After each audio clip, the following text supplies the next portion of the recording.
Hey everyone, this is Pete, and welcome back to Atari A to Z, a series of short playthroughs of Atari 8-bit games, some which I grew up with and some which are new to me. Today is one of the former, though this is one of those games that I never really understood when I was a kid, and with good reason this time around. Today we're taking a look at a game called Gossip, which was a 1983 title from Atari employee Chris Crawford, but its release status has been somewhat unclear over the years. So the version we had was one of the many pirate copies we got, and I think it was a beta version of the game, based on what I've seen of more current versions that Chris Crawford has actually put out on his own personal website. Now, the documentation provided with the game indicates that it's supposed to be released through the Atari Program Exchange at one point, which is the system where Atari would publish things developed by consumers and in some cases sort of pet projects by their employees. And this was obviously one of Crawford's pet projects. He was very interested in creating simulations and that sort of thing. Gossip is a social simulation in which the goal is to become popular by gossiping with a small group of people. Now, as I say, there's two versions of the game out there in the wild. A beta version, you're just trying to become the most popular. And the version that was supposed to be the release version, you've got a limited number of turns to try and get as many invites to the prom as possible. So effectively, you're looking for the same sort of goal, but you're focusing on specific people trying to invite you to the prom. The simulation was based on declarations of affinity, so like or dislike, and the theory that people liked those who shared their opinion and would be influenced positively by their friends and negatively by their enemies' opinions. And Gossip's social model actually went on to be used in Crawford's game Excalibur for its diplomacy element. So very different kind of game, but it made use of a lot of the things that Crawford learned for Gossip. So even if Gossip itself never saw a complete retail release, which it looks fairly unlikely that it did, then the systems that Crawford developed for it did find themselves into a finished game eventually. Anyway, this is a fascinating game that I don't really understand, so let's go play Gossip. Okay, here we are with Gossip by Chris Crawford and also a couple of other people, Kim Whitmore and Eric Wilmander. Now, Chris Crawford is the one who is most readily associated with this game these days, and indeed he's got lots of write-ups and stuff on his personal site about this game, and a more modern version of this that you could run on your modern computers, which is quite interesting. But this is the original version that was supposed to be released for Atari 8-bit, but no one seems to quite know the actual release status of. If you can see me in the corner with a slightly different microphone arrangement, I've been having some slight issues with my microphone today. I did record an episode for this a little while back, and then came out of the video capture only to discover that the USB cable had fallen out of my microphone after a minute and a half, which meant I'd been talking to myself for 20 minutes. So this is actually my second attempt at recording this, but it does mean that I already understand the game a little bit better than I did the first time I played it. So hopefully I'll be able to explain what's going on with this. So the first thing we do in this game is you select your gender, which is depicted by whether or not you have any hair. So we're going to be a gentleman for now, so we have to be bald. And your aim in this game is to get as many invites to prom as possible. Now you see at the moment we're at a slight advantage because there's 2 blokes and there's 3 girls. Crawford recommends that this is how you play when you first start having a fiddle around with Gossip, because you have a slight advantage and it's a little bit easier to manipulate the situation. But you can play with up to 8 people altogether if you want to, which makes the game much more complicated and much harder to figure out. We're not going to do that for the minutes because it will, well, one, it will take a bit longer, and 2, I'm still not 100% sure on how to play this game effectively. But I guess we'll see how we get on. So we're just going to go with the basic 5 for now and hit start. And we begin being called by Val.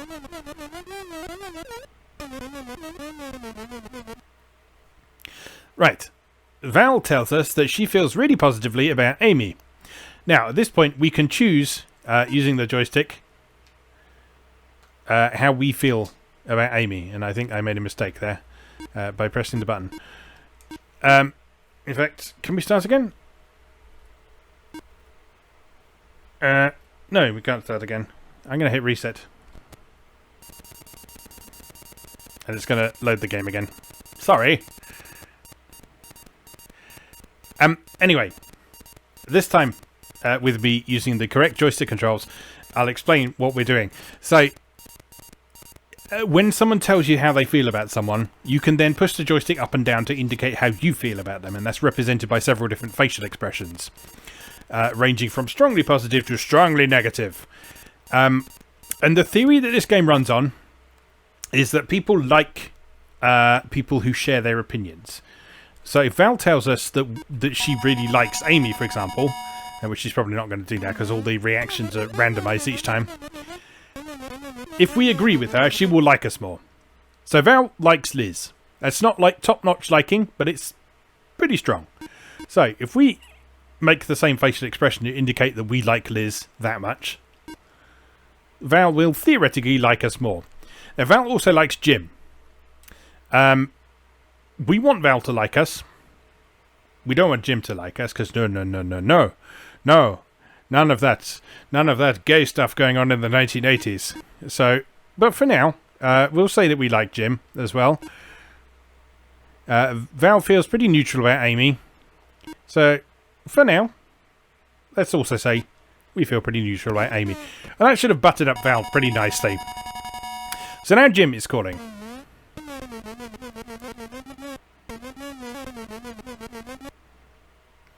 Jim also likes Val.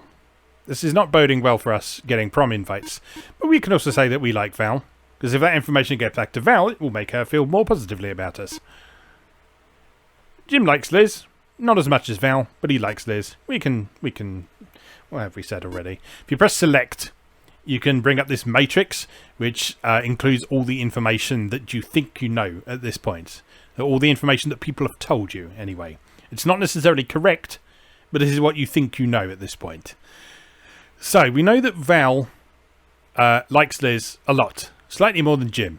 Jim likes Liz a fair amount, but Val likes her even more. So, just to be, since we're not trying to butter up Jim at all, let's just go with our first answer. Because if that goes back to Val, again, she'll realise that we weren't lying to her, and so on. So what did Jim just say? I wasn't paying attention. Jim feels neutral about Amy. Val also feels neutral about Amy. So that works out quite well for us, because it means that we can just say we feel neutral, and if Val and Jim talk to each other, which they will, there won't be any disparities in our stories. Now Liz is calling.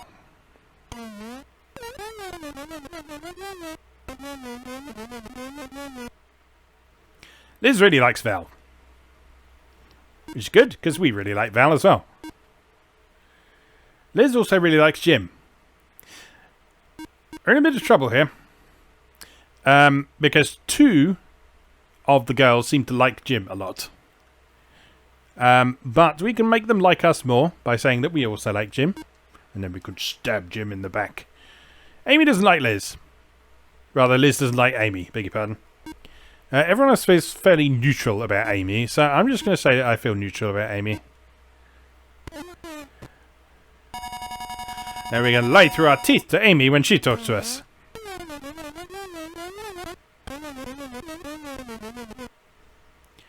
Amy really likes Jim. They all like Jim. This isn't fair. Alright, yeah, I really like Jim. Sure, why not? I like Liz too. Yeah, we like Liz. Liz is good. And Amy quite likes Val. Sure. Alright, so at the end of the turn you get a summary of all the information you've learned. So far we've learned, in theory anyway, how everyone feels about everyone else except us. So we don't know how anyone feels about us so far. It's a pretty positive grid this time around. It's not that way all the time. There's often a bit of people not liking each other and all that sort of thing. But for the moment, it seems that everyone seems to like each other a lot. Now, you have two options on this screen. You have shoot arrows. You get one of these per turn. And you have ESP, and you get 4 of these for the whole game. ESP allows you to pick a cell. Pick a cell in the matrix over there. And find out its true contents.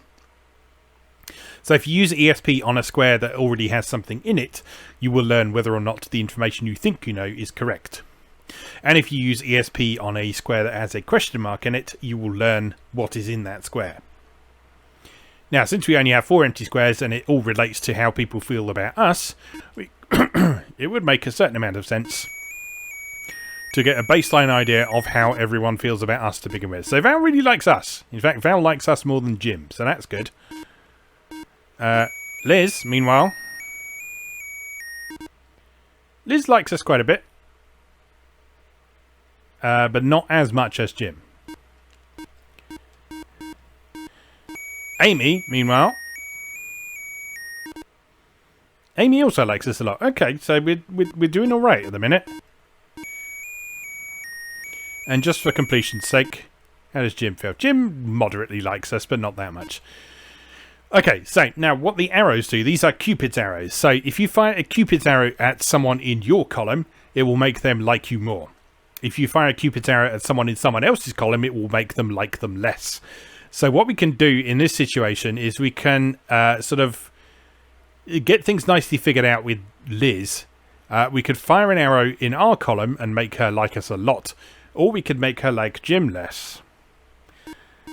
Let's make her like Jim a little bit less.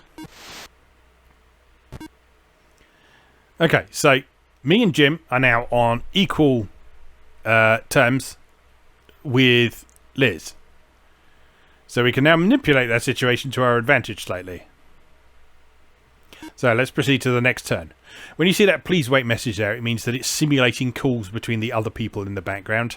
And it obviously does that a bit quicker than just showing them on the screen. So you don't know what is going on in that situation. So they are telling each other information at that point, including sharing information about what you have told them. And if the information that you have told each of them doesn't match, then they will know that you were lying to one of them. And that will affect their perception of you as well. So, what did we say? We want to work on Liz and make her like us more and Jim less. So, let's talk to Liz.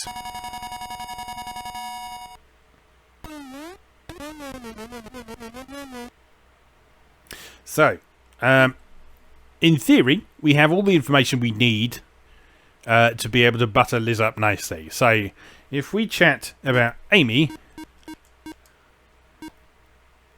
and say that we feel frowny face about Amy, Liz also feels frowny face about Amy. So that should have had a positive impact on our relationship. Val feels neutral about Amy. Jim feels neutral about Amy. So we can then check other things. So we can look at Jim, for example. We can say we like Jim. We like Jim. He's a good fellow. Oh no. Liz still feels nicely about Jim. They must have been talking before our turn. Liz says Val feels winky face, and Amy really likes Jim as well. So we've got a situation on our hands here. Unless they're not telling the truth, or they don't know the full information. So, Val. How do we feel about Val? Liz likes Val. So let's also say we like Val. That's good. Jim likes Val a fair bit. Amy moderately likes Val. Okay.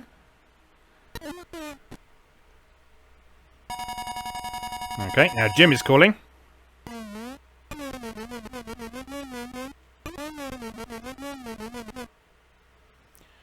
Jim likes Val. Yes, we know this.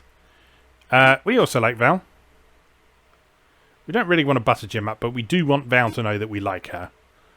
So if Jim chats to Val, that will be consistent with what we say. Val feels positively about Liz. We also feel positively about Liz, so let's say that. And Jim feels absolutely nothing about Amy due to his cold, dead heart inside. Now, I previously said I felt frowny face about Amy, so I'm gonna stick with that story. Okay, so now this, in theory, has updated with what we know about the situation. But this doesn't take into account hidden information that we haven't seen. So we didn't see the other players' conversations with one another. So we don't know if their feelings have changed, if they've told each other pieces of information that we don't know. The one thing we can do is if we fire an arrow the result will be the true face. So if I fire this at Liz to make her like us more, that is actually how Liz feels now. That is the truth. The other stuff, we're not 100% sure unless we've actually specifically spoken to that person and they've told us that. But yeah, we need to take Jim down a peg or two somehow. Difficult to know how to do that. I wonder if we can use Amy in some way. Because Jim likes Amy, but Amy doesn't like Jim. So we can probably butter Amy up a bit. So let's try that this turn. They're all having their chats to begin with.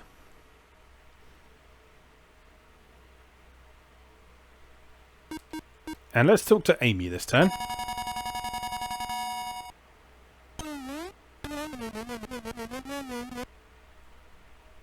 Okay, so Amy doesn't really like anyone. So let's talk to her about Jim first. Let's say we feel nothing about Jim. Oh no, Amy likes Jim now. Oh no. It's all going horribly wrong.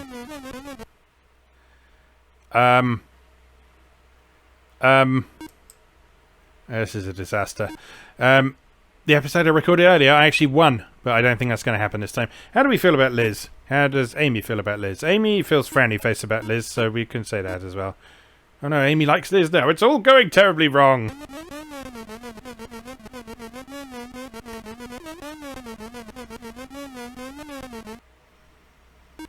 And Val. Amy seems to be consistently up one on what she said previously. Although... Okay, she was just sort of raised eyebrows on Val before, so let's take it up a notch from there. Oh no, she's still raised eyebrows. Okay, so Val still feels the same about. But it's still positive. It's still positive, that still counts.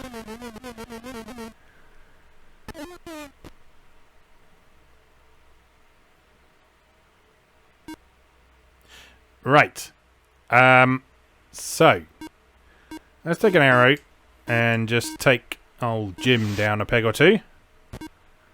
There we go. Okay, alright, so Liz is starting to feel less positively about Jim, which is good, because that's actually 2 steps down from where we were, so she'd already dropped down a level at some point. So they presumably had a conversation where they disagreed on something, and that left Liz liking Jim less. Which is good, because assuming that Val, Liz and Amy all still like us, that puts us in the best possible situation for prom day. So we have a couple of turns left. Let's see how it goes. Yeah, they are all talking about us behind our back. Who shall we talk to? Let's talk to Amy again.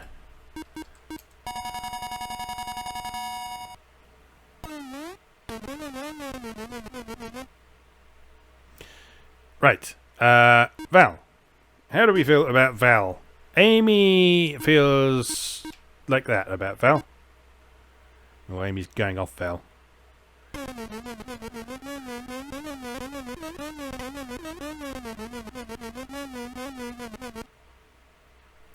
Okay, Jim. Jim? Jim.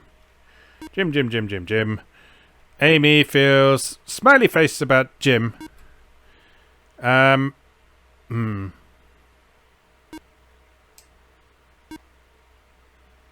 Yeah, she's consistently down a level on everyone this time.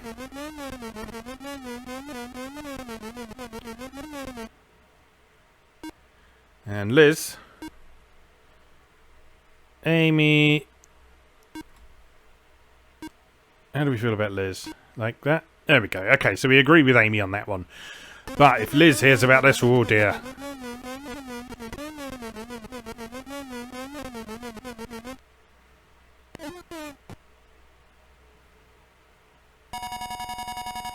Oh, now Liz is calling us.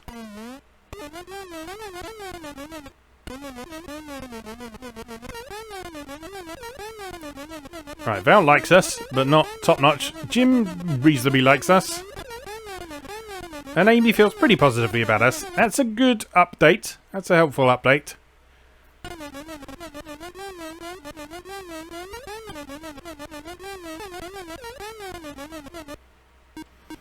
Okay, we can agree with Liz.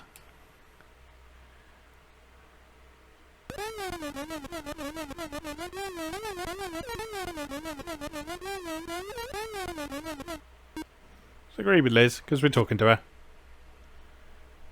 Liz likes Amy a bit more than she did. That's good. Everyone's making friends. That's nice.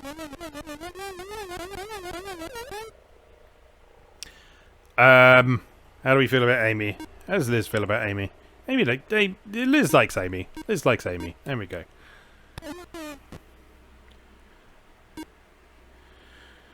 Right.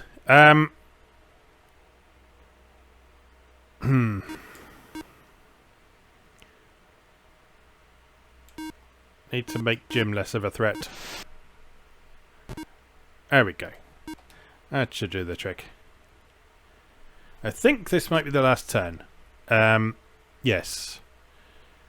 So, I think they've made all their calls already, so we can, in theory, lie through our teeth on whatever call we make. So who do we need to work on the most? Assuming that chart is correct, Amy.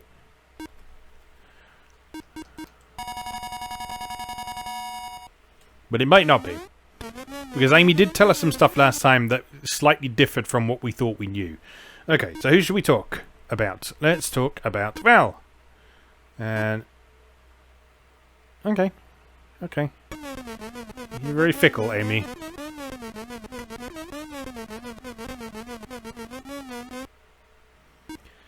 Jim. How do you feel about Jim, Amy? I think that Jim is smiley face. That's positive. It's on the same end of the spectrum, so in theory that should be fine. Liz, how do you feel about Liz? You feel like that about Liz. No, you don't. You feel neutral about Liz. I can't read people. I'm autistic. That's my defense and I'm sticking to it.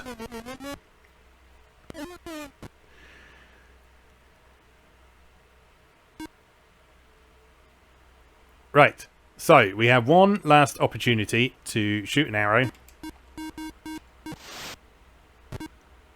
Oh dear. That is Amy's true feelings. Well, we're just going to have to live with the consequences of our actions now. So let's see what happens. Please wait. Prom day. Press select to see who is taking you and your rivals to the prom. Right. So here we are. These are the results for the game. So this is the result you think it's going to be based on the information that you have picked up over the course of the game. So feeling very optimistic, we feel like Val, Liz and Amy are all going to invite us to the prom because we think they all like us the most. If we then press select, we will see what the actual result was. The actual result was that Val picked Jim instead, Liz picked us, which is nice, and Amy picked Jim as well. It was a pretty close run thing though, because Val and Amy liked me and Jim the same amount. So it was really kind of a toss-up for both of them, and we just happened to lose out on that one. Okay, well, one invite is still an invite, and that certainly makes life a little bit less awkward for us. And now Jim is put in the awkward position of having to say no to one of those lovely ladies on prom night. Meanwhile, we go and do whatever you do on prom night with Liz. But there you go. That is Gossip. A really interesting game, I think. Based on some solid mathematical principles, as far as I can make out, that I don't really understand. But Chris Crawford developed a whole sort of mathematical equation and some algorithms to figure out how this worked. Supposedly the whole system of the way it works is it considers the whole thing to be like a system of springs, and they're trying to reduce the tension around them in various ways. Not 100% sure how that works when it comes to expressions of affinity between one another, but it's certainly an interesting game to play and sort of develop some weird emergent narratives from. Because the episode I played before was very different, because the starting points of everyone's relationships were completely different to this time around. So last time around, everyone hated Jim from the start. So all I had to do was just poison everyone against Jim, and then I won pretty comfortably. But in this one, everyone was feeling pretty happy and positive about everyone. You see, there's no sort of negative emotions in that grid at all. So that actually makes it a bit more difficult, because it's harder to manipulate how other people feel about each other in that situation. Which is probably a good thing. You know, if everyone's happy, you don't really want to go in there and upset things, do you? But anyway, yeah, there's a lot to think about with this game, and it is a fascinating little software toy to fiddle around with. That sort of playing through it on camera and talking through what I'm doing actually makes it make a lot more sense in my head than it ever has done in the past. So thanks, I guess, for helping me understand this game more than I ever have done. But for now, we'll leave that there, and we will enjoy our date with Liz at the prom. As always, thank you very much for watching, and I'll see you again next time.